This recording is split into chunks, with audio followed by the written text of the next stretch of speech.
Good afternoon. I am Pete, also known as Risk for Rewards, or over on Twitter at Risk for Rewards. Currently got around 17,000 followers over there, and that's where plenty of my Cheltenham content will be. But over here on YouTube, we're now at about 1,200 subscribers, which is good because we only started this about 4 weeks ago properly.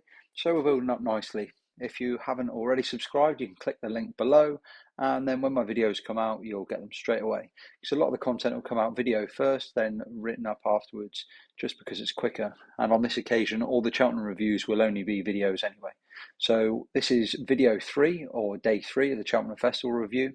And if you're wondering why I'm in the same clothes again, it's not that I don't wash, it's the fact that I've just done all the videos in one day. So as I've said on the other two videos, if you haven't watched them, I'm trying to keep the sentiment down because everyone was either at the festival or they watched much better coverage. So they don't need me to tell you how special it was or how great it was. Because at the end of the day, there's not really much emotion in winning and losing money. You just want to know where horses are going, what the plan is for Cheltenham 2024, and are these horses going to win in the next 6 weeks of the next two festivals. So we want to keep it short and sharp. So we're going to get straight to it and straight to the turners. Obviously, this Thursday was known as the Graveyard Day, and since then, I know many people who followed me, and I've seen it everywhere since then. I don't know anyone who had a good day. The only horse that I know that people like was quite backed was Sire de Burley, because a few big names put that up, and fair play to them. Like I even looked at that horse the night before, and I just thought, I'm just not really sure how you can choose that selection, but fair play to him. It was one of those days, and you knew it from the off, starting right here with the Turners. The Turners, much like if you've watched my other video with the Brown Advisory, you have to look at it and just think, what on earth were the jockeys doing? Like this for me was the English jockeys absolutely schooling the Irish jockeys on both occasions. Like Harry Cobden and Adam Wedge just went out in front, ping, ping, ping. Like anyone who watches Harry Cobden at any time of day, like he's doing this every day, like Monday, Tuesday, Wednesday, Plumpton, Canton, Exeter, wherever he is. If he's on a half decent horse and the horse doesn't need to be held up because it's keen or anything like that, then bang from the front, see you later, jump out. If something's better than me, it will take me. If it's not, then we'll win from the front. And that's exactly what he did on Stage Star. He knew the horse was a good jumper, and he just went out in front and exactly the same as a real whacker, ping, ping, ping, ping, ping, and just gathered a lead. And he just kept going and going and going. And the thing you can guarantee with Paul Nicholls and Dan Skelton is they are so well schooled. They are electric in the air. It's very rare you see them fall, and they are inch perfect jumpers. That's exactly what he did. He just went out in front and he just won from the front. Um, as for the rest, James de Burley, I said before, was a hype horse. Has always been a hype horse since moving over here from France, and he's got one piece of form in the stayers, Irish stayers hurdle, and even that's not great. And he's just shown this again. He travelled way to an extent, and I think, to be honest, I think he was all part of the plan to try and set the race up for Appreciate It, because obviously it was only a 7 runner race, of which not long till May was a 40-1 shot, and Unexpected Party was 100-1, and Balka Coast was 16-1. So in reality, you're probably looking from the outset, you're probably looking at a 3 runner event with Stage Star, Mighty Potter, and Appreciate It. So all Davy Russell probably wanted to do was just try and stay out of trouble, but somehow he managed to get himself properly pinned in by James de Burley. And Paul Towner saw the opportunity and just thought, right, this is my chance. And then he just saw absolutely red, and he went nuts to try and go past at the perfect chance while he was pinned in. And then he gave his horse, and his horse just hung straight across the track into the left and over to the rail. And as I said previously, I think Appreciate It is absolute yak as it is. He's another that he was brilliant in the Supreme, but the year that he won the Supreme was so weak with the likes of Ballyadam and stuff, and he beat the same horse 3 times in a row. And obviously, even with Mighty Potter doing absolutely everything wrong, he still finished behind. Appreciate It still finished behind him. So I think Mighty Potter. Again, I'm not going to go on to jockey's rides. He wasn't given a very good ride, in my opinion. But there's just something that I don't know whether it's Cheltenham or with this ride or what. Because to put it in context, like the ratings that Stage Stars achieved on this day is below what Mighty Potter's already run to on multiple occasions. Like Mighty Potter's run to, if I remember rightly, 2 160s. Mighty Potter's ran to a 161 and a 164 already this year. And the winner here ran to a 159, so that would leave him pounds to spare, and he's ran to a 157 here. So he's ran to £4 below and £7 below his current ratings already that what he's achieved, and he just looked nothing like the horse that obviously we've seen. He was just he travelled very well, but then he was pushed along, he got outpaced, then obviously he got hampered, which wouldn't have helped. And then when he started really getting asked and pushed into him, he was just all over the shop. He started hanging. Um, yeah, it was a mess from the off, to be honest. Whether it was jockey, horse, and the whole works, it was just a mess of a race. Not long till May. That's a brilliant training performance by Laura Morgan. Like she was buzzing because of the finish, and that was like winning a race to her. Like brilliant all round, and obviously, I, it's tough though because the problem is it's brilliant for them on the day and they get the result and stuff. But now this horse in reality will probably end up being a handicapper, and it's always going to be very highly handicapped just because of the fact of how big this run was. Like that was on paper that was a 155 RPR, which obviously they have run to a 152 before, so maybe not too out of character. Just a ginormous run considering that was since moving to Laura Morgan from Chris Corgan. She's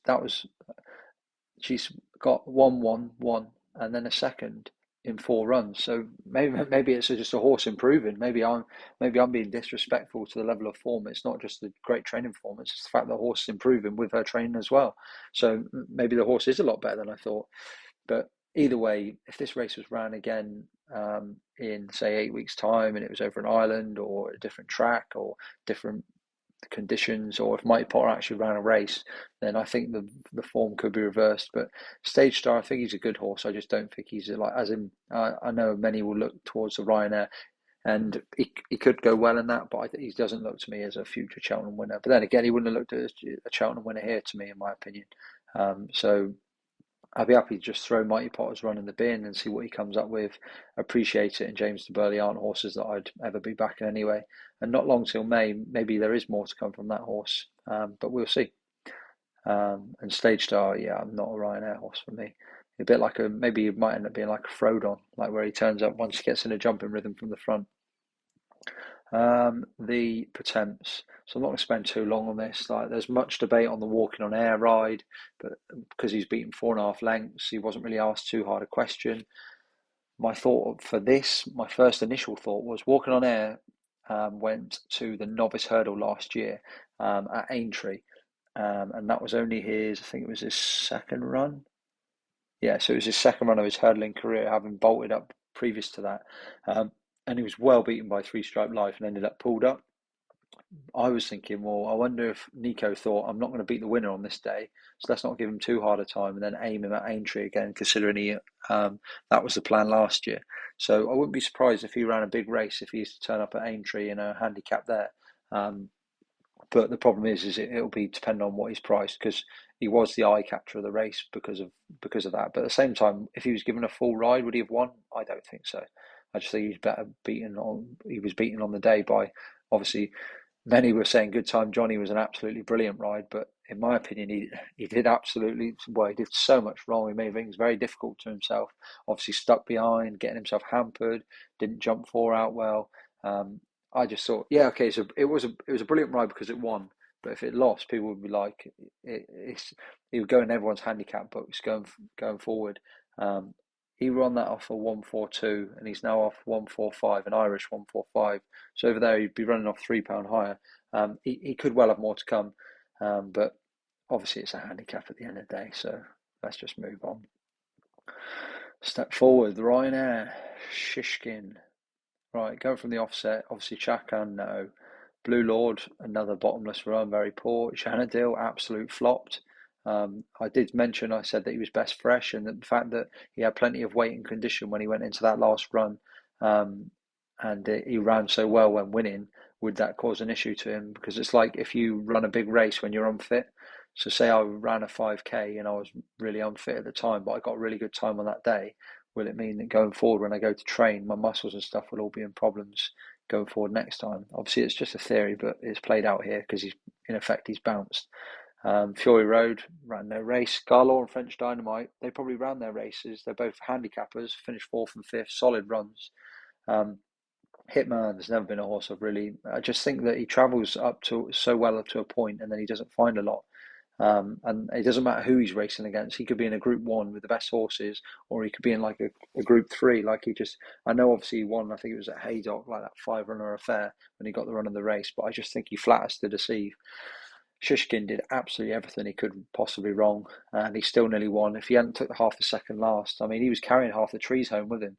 And I did say this. I said Shishkin could probably run like £10 below, and he may still well be good enough. And if Envoy Allen wasn't on one of his going days, if he'd run a race like he did in the King George, then Shishkin would have still won.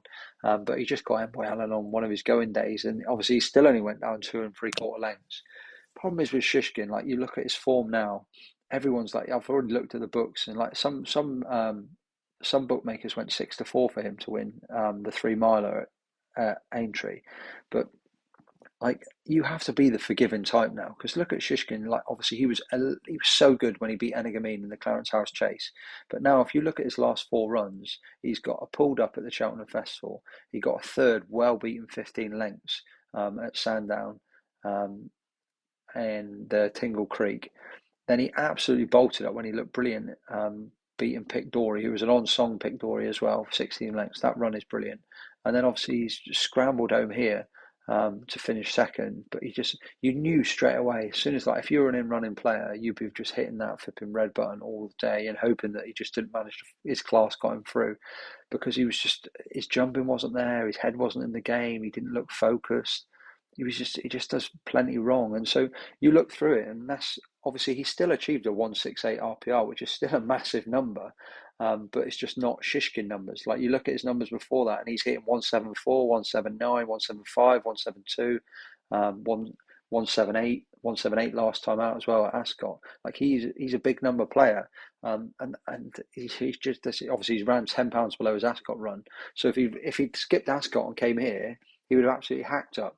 But he just seems like a horse that's hard to place at the moment. He's with his lack of concentration. And like they're talking about the King George, and I could see him going well there, but I mean he's 8-1 at the moment. That's not a price. Imagine him up against Braveman's Game. If Braveman's Game ran in the Ryanair, and Braveman's Game would be good in the 2 mile 5 furlongs. Like he would have literally Braveman's Game takes lengths out of horses that are good jumpers. Like the way that he jumped on that day, like Braveman's Game would have had about 10 lengths, regardless of the quality of horse. You'd have had about 10 lengths off him just because of the way he jumped, and it's just so hard to know which horse you're going to catch. And like I just think he's so hard. Like if you're looking at, I don't know what price he'll be, or if he'll even turn up at Aintree. But if he does turn up at Aintree, and Henderson seems confident that he will, if he's sent off like 6-4, 2-1, you're literally getting 6-4, 2-1. What price is it that he even runs his race? For me, he'd be one of those that you could probably know within the first 2 or 3 fences. Aintree should be a track that would suit, nice big flat track, plenty of time to look at his fences and stuff. But you're no guarantee that he's even going to run his race, let alone run to form. Then obviously I mean, Envoy Allen only ran to £1 higher than him, 169, and that just shows the standard of the Ryanair this year. And like he's no world beater, but he just put it in on the day, and like, he's only ran £1 higher than Shishkin. It shows how much Shishkin only needed that little bit more. But he just does so much wrong in his racing at the moment, and obviously with he's ran one brilliant run in his last 4, and he sent off a short price every time. So, I mean, I forgave him because I just presumed, obviously, that everything was put behind him. And it did look behind him, but it seems to be something mentally rather than physically, because we know he can jump a fence. We know he gallops all the way to line, and we know he's a lot better than the majority of horses, and he's a 175 to 180 horse. But he just struggles to put it all in at the moment. I don't know whether he needs headgear or what the issue is. But yeah, there's some sort of problem. So I would be treading. I'll put it this way: I won't be backing him at Aintree, regardless of, unless you're looking at a crazy price. And I'll imagine he'll be short enough. I'm not going to go too deep on the stayers. Like this was just, I don't even know where to start. I mean, Gold Tweet has been like hilarious. Like you see some of the commentary, especially from Johnny Deneen, obviously where he laid Gold Tweet, and Johnny Deneen's been brilliant for racing for the last 12 months. Like the fact that he said that he was worried, and obviously Gold Tweet got backed from double figures 12-1 night before, all the way into like 5-1. He opened 9-2, ended up going 7-1. And Johnny Deneen said he was absolutely laughing his head off watching the jockey that Johnny Sharon. He was saying that how he obviously he'd be ready to buy him a few beers. Like, I mean, what this guy was thinking, like he was still on the bridle, like everyone else was pushing along, and like 2-3 out. This guy, it was like he thought there was another circuit. Like he's still on the bridle. You're like, what are you doing? Why are you not putting? And then obviously the trainer come out and absolutely slated him. So Blazing Cow did everything right up until the end part of the race. Like he come to like 4 out, made a mistake 4 out. he got a little bit hampered, but he just didn't find a lot. He wasn't given the hardest of runs, but he just really just did not find a lot.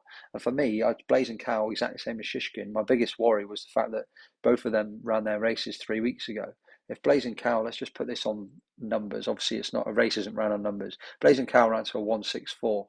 And Cider Burley ran to a 164 in this race. So if Blazing Cow had brought his Boyne Hurdle form to this race, and that's without coming off the bridle, then he would have been bang there with his first, second, third, like as in they ran to 163, 163, 164 the first three. So Blazing Cow would have been bang there, and he's ran way below par. He's £10 below that run. So he ran his race 3 weeks ago, and I don't know whether it's about, well, it is a bounce in effect because he's just not finished his race. Home by the Lee was the unlucky horse in the race. And arguably you could say he's probably the one to take out of it going forward. Floor and Porter, I just think this was one race too many. Like the thing is, his runs finished fourth and only beaten 3 lengths was a brilliant run off the back of how poor his prep had been throughout this year. Like I think he's been under, like below what his level had been in the past. But the problem is that he's 8-year-old, then he'll be a 9-year-old. Like he's not getting any younger. So for me, I just think he's going to bump into, well, I'd hope he's going to bump into better horses because there's got to be better horses. Like if you're winning the Albert Bartlett or like a horse, say the Ballymore, something like that, and like a good land or whatever, and you're thinking, do you know what? Let's just target the stayers. Like there's got to be horses, these young horses that must think I could have these horses for breakfast. Like, and this is a massive advert for it when you've got Cider Burley, who's an 11-year-old, coming back and winning this race, having won Potemps, placed in the stayers and stuff like that. Like you shouldn't be able to win. And I know the conditions were very like all over the shop in the soft ground, but and it was a crazy day all round, but still. I mean, Tiapu, you got your soft ground, you got your conditions, you got a weak race, and you still couldn't win. So for me, the jury's out on him. Dashel Drasher, what an admirable horse, 40-1, maybe a second or third. Brilliant ride, brilliant run. Obviously just well, I expected him to find plenty more than just one too good, but he obviously he was. Cider Burley, what more can you say? Brilliant, just lights up the track at Cheltenham. The only reason he ran in this was because the Potemps qualifier that he was going for got called off, so he ended up in this race. So if he hadn't ran in this race, you'd have been looking at Dashel Drasher and Tiapu fighting out the finish, which arguably, if Tiapu had won and Dashel Drasher comes second, you'd probably say, oh, it's quite expected, but turns out in the day they've been exposed. So I mean, this is a race that's all over the shop, and it's crying out for some of these novices to come and put their stamp on it.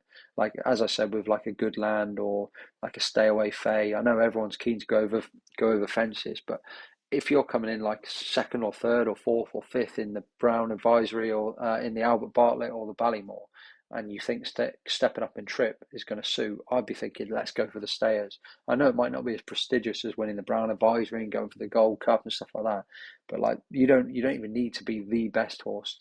Yeah, okay, they're setting 164 ratings, but that's achievable for a horse of something like a Good Land.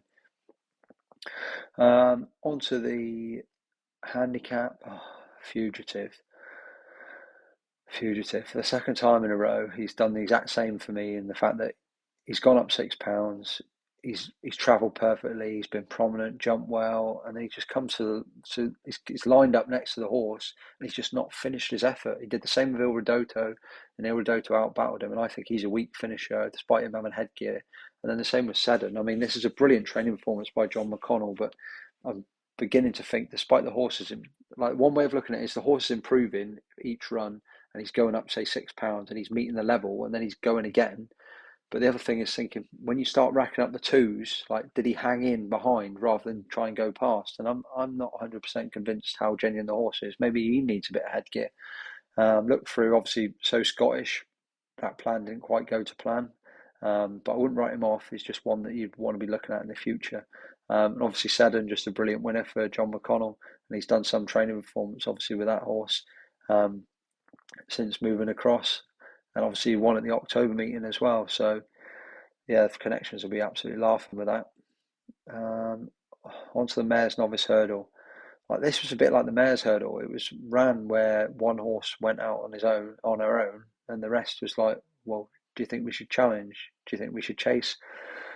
I thought it was a brilliant performance. Obviously, Frank's the Hermes Allen Challow Hurdle form.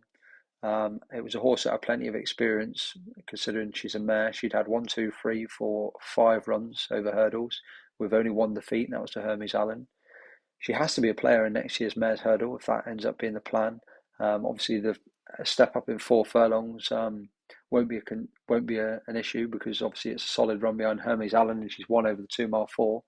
So you could argue like how she like she's a double figure price still. There's other horses like the likes of Lossiemouth, who's a lot shorter. So I think she's a strong contender. I don't know whether I'd want to back her right now, but she obviously she just loves racing. Like she's handled the return from the Challow well, and she just did everything from the front really well. Magical Zoe. I'm gutted for connections, obviously, because of the race was called the Jack de Bromhead Mares Novice Hurdle, and it must be hard for the jockey afterwards, Adrian Hesking, because he must feel bad afterwards. Because like again, I don't want to throw jockeys under the bus, but I didn't. This was not a very good ride at all. Like, what are you doing so far back? Like held up in the rear and literally like coming from like almost like last to first. And yeah, you're going to get hampered when you're trying to pass horses. And he was staying on and eating up the ground. And you're like, why were you not ridden closer? Or like Cheltenham's not. You're not talking about like say like a Limerick or Tremor or something like that or Ross Common where everyone's at the back like talking to each other like should we gain on them? Like Cheltenham, you could see it all happening miles out, and you've got such a long run. Like, why are you not like, okay, we're still going slow, let's niggle into this lead, still going slow, niggle into this lead. And I think Cheltenham suits quite a lot of the front runners because they get that little bit of a lead and then they're hard. Hackett Talbot has run a brilliant race because I thought that horse was just, I think that horse is a stayer and wanted to stay his trip, a bit like the Factor File earlier in the week, and she's done very very similar. She's just stayed on, and it wouldn't surprise me if she went over fences if she becomes because Elliot hasn't got one for the Mare's Chase. Like she could be a Mare's Chase horse. Being stepped up to 2 mile 4, if she takes the fence, she could be a good horse. Lucia, who knows? Like, as in, I personally think Lucia will turn out to be a lot better than what we saw there. Obviously, she ran to a 137. She's already ran to a 142, so that's £5 below. I just think it was typical Henderson. I think she once the chance was gone, wasn't given a hard time on the ground and the conditions. You could argue with her inexperienced fourth is actually quite good in a race with 21 runners and a lot of like good, potentially good horses. And she was only beaten 4 lengths at the end of the day. I think she will turn out to be better than this. And you have to remember, Epatante was ninth in this when sent off 15-8. Obviously, Lucia was sent off 6-4, and Epatante won the Champion Hurdle in March that next year. So I'm not saying Lucia is going to win the Champion Hurdle, but next time out, if she's a much bigger price at Aintree, Punchestown, or even if you have to wait till next year or another time, don't be surprised to see her bounce back and bounce back in some style. The only problem is it just depends how forgiving the bookmakers are to whether they put her in at a very prohibitive price again. But I think she'll be better than what she's shown here. But at the same time, that's not bad form anyway, but it's below what she's shown, which is why I think she'll be better going forward. Princess Zoe, I think there's a lot of stick for the ride. I don't get it. Like, I mean, yeah, she got optimum conditions, but this was her second hurdle start. I genuinely, I'm shocked. I thought fifth was a brilliant result. If you said to me, well, Princess Zoe, I would thought she wouldn't even finish in the top 10. So I thought they were lucky to get that. So right, let's finish up with Kim Muir. Um, I'm not going to delve too deep into this. This was Mr. Incredible. I don't really understand. Well, I do understand because I think this is Patrick's way of riding. He's not one-dimensional, but he is quite one-dimensional in the fact that he gets put on a lot of strong travelling horses and he likes to come from the back. He's a bit like the Jamie Spencer of the jumps. And I mentioned this prior to the Blood Destiny ride. How is he going to handle going from the front? And I just thought he just gave Mr. Incredible too much to do. I don't know whether he had that Galileo Dumesnil ride in his head thinking, oh, I'll do similar to that. But I mean, he goes third, 2 out. But then I think he was relying on his last jump being perfect. If his last jump was perfect, then it would have brought him right into the race, and then maybe he would have stayed on. But I mean, he was wandering. He wasn't eating up the ground enough, but he got close. But then it was like, who knows? It left you basically plenty of question marks, which you don't really want at a festival. I thought the ride by Barry O'Neill on Stumptown was very good in defeat, in the fact that obviously Mr. PA King, I don't know who that is, on Angel's Dawn, was sitting on probably about, well, let's see how much he got put up by the handicapper. 131. He's only actually been put up £7, which is quite surprising because he was absolutely laughing at them. He was stood there on the bridle, and I was thinking, Jesus, this jockey's very confident. It's one of those where if you're on him, you're like, please just push him out. And if you're not on him, you're like, I hope you get beat for being so confident. But like he was holding on to an absolute train, three out, then two out, then one out. But Stumptown, Barry O'Neill just kept pushing and pushing and pushing, and eventually got the other horse off the bridle, and he only went down a neck. So I thought it was a brilliant ride in defeat. And I also think Stumptown, as much as Stumptown, everyone thought, oh, he's a handicap block, this will be him and stuff like. Um, I thought he obviously was inexperienced. I think he suits good ground, and he still ran a brilliant race. Like I thought this was brilliant for, and considering he was only rated 135, he's gone up £5 for that, and I think there'll be more to come if he gets some better ground. That's definitely not the end of his winning sequence for me. So I'd keep Stumptown aside. It's going to be interesting to see what happens with Mr. Incredible and Dunboyne, because those two look like the more like national types, where they were just plugging on, staying in behind, and just basically finishing when the race was already over. Angel's Dawn is clearly well handicapped still, and wouldn't surprise me if that horse went in again. And I'm surprised it's only gone up £7, considering they were absolutely holding on to one coming into towards the final jumps. So, but yeah, I think Stumptown better ground, £5 might not be enough to stop him, and Angel's Dawn, £7. I think if you get similar conditions in the soft ground over this sort of trip again, obviously you can always put a claimer on, depending on what the race is. So you could take that weight that he's gained off, and if he runs exactly the same as what he ran there, like definitely would have more in the bag. You look at some, yeah. So Kieran Quirk normally rides him, takes seven off. So if you put Kieran Quirk back on 131, ran off 131, we'll go up to, he's now on 138. You put Kieran Quirk back on, that takes a seven back off. So technically we'll run off this same mark. If you've got any sort of soft ground between now and the end of the season, it's probably not likely, but you never know. Then I think this horse would probably go in again over this sort of trip. And the fact that he was sent off 10 to 1, you might well get a price. I'm not saying it's going to be 10 to 1 again, but it depends how competitive the race is. Could end up in like a national or something, and then obviously you get much bigger, but the chance is harder. But if it's in a race similar to a Kim Muir sort of level, another handicap at the Dublin racing, not Dublin, at Punchestown Festival, when there's say multiple handicaps, like if they pick their choice right, I don't know how well, obviously, because you look at his good ground form. Good ground form is definitely not as good as soft ground. So soft ground, soft and heavy, does look important to this horse. So it would just be if you get that ground. So yeah, that's my summary of day 3 of the Cheltenham Festival. We have one more festival review to go, and then there will obviously also be another Cheltenham video, which will be my Cheltenham 2023 anti-post selections, how they all got on and the results, and any Cheltenham 2024 selections I've got for next year already. So thank you very much, and goodbye.